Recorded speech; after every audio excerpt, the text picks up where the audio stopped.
Chapter 1 Observing the Armies in the Battlefield of Kurukshetra. Dhritarashtra said to Sanjaya, O Sanjaya, after my sons and the sons of Pandu assembled in the place of battlefield at Kurukshetra, desiring to fight, what did they do? Then Sanjaya said, O king, after looking over the army arranged in the military formation by the sons of Pandu, King Duryodhana went to his teacher Dronacharya and spoke the following words. O my teacher, behold the great army of the sons of Pandu, so expertly arranged by your intelligent disciple, the son of Drupada. Here, in this army, there are many heroic bowmen equal in fighting to Bhima and Arjuna, great fighters like Yudhana, Virata, and Drupada. There are also great heroic, powerful fighters like Drishtaketu, Sekinata, Kasiraja, Purijit, Kuntibhoja, and Saibya.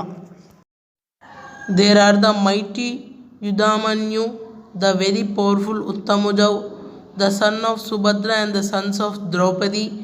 All these warriors are great chariot fighters. But for your information, O best of the Brahmanas, let me tell you about the captains who are especially qualified to lead my military force.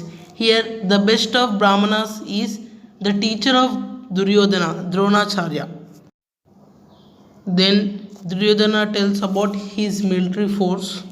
There are personalities like you, Bhishma, Karna, Krupa, Aswadhama, Vikarna, and the son of Somadatta called Bruhishwara, who are always victorious in the battle. There are many other heroes who are prepared to lay down their lives for my sake. All of them are well equipped with different kinds of weapons and all are experienced in military science. Our strength is immeasurable and we are perfectly protected by grandfather Bhishma, whereas the strength of Pandavas carefully protected by Bhima is limited. All of you must now give full support to grandfather Bhishma as you stand at your respective strategic points of entrance into the phalanx of the army. After that, then Bhishma, the great valiant grandsire of Kuru dynasty, the grandfather of the fighters, blew his conch shell very loudly, making a sound like the roar of a lion, giving Duryodhana joy.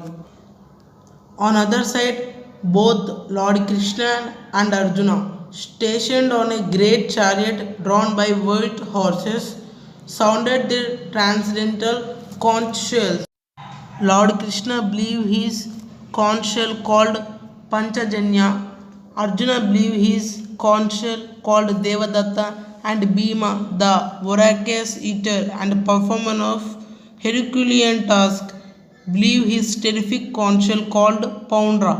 Hereby, all of them blew their conch shells. The blowing of these different conch shells became uproarious, vibrating both in the sky and on the earth. It shattered the hearts of sons of Dhritarashtra. At that time, Arjuna, the son of Pandu, seated in the chariot, bearing the flag marked with Hanuman, took up his bow and prepared to shoot his arrows. O king, after looking at the sons of Dhritarashtra drawn in military array, Arjuna then spoke to Lord Krishna these words. Arjuna said to Krishna that, O infallible one, please draw my chariot between the two armies so that I may see those present here who desire to fight and with whom I must contend in this great trial of arms. Let me see those who have come here to fight, wishing to please the evil-minded son of Dhritarashtra. Lord Krishna drew up the fine chariot in the midst of the armies of both parties. There Arjuna could see within the midst of the armies of both parties. His fathers, grandfathers, teachers, maternal uncles, brothers, sons, grandsons, friends, and also his father in law and well wishers. When the son of Kunti, Arjuna, saw all these different grades of friends and relatives, he became overwhelmed with compassion and spoke thus: My dear Krishna, seeing my friends and relatives present before me in such a fighting spirit, I feel the limbs of my body quivering and my mouth is drying up. My whole body is trembling. My hair is standing on end. My bow, Gandhiva, is slipping from my hand and my skin is burning. I am now unable to stand here any longer. I am forgetting myself and my mind is reeling. I see only causes of misfortune. O Krishna, killer of Keshi demon.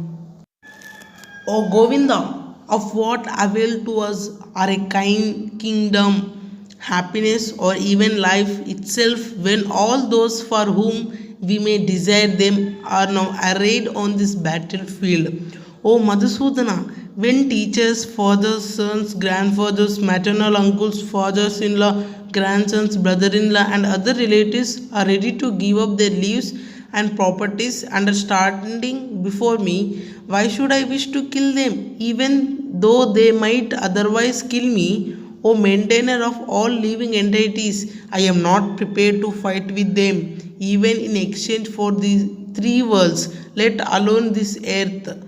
What pleasure will we derive from killing of sons of Dhritarashtra? Sin will overcome us if we slay such aggressors. Therefore, it is not proper for us to kill the sons of Dhritarashtra and our friends. What should we gain, O Krishna, husband of goddesses of fortune?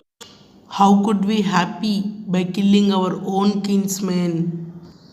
O Janardana, although these men, their hearts overtaken by greed, see no fault in killing one's family or quarreling with friends, why should we, who can see the crime in destroying a family, engage in these acts of sin? With the destruction of dynasty, the eternal family tradition is vanquished, and thus the rest of the family becomes involved in irreligion. When irreligion is prominent in the family, O Krishna, the women of family become polluted, and from the degradation of womanhood, O descendant of Vrishni, comes unwanted progeny.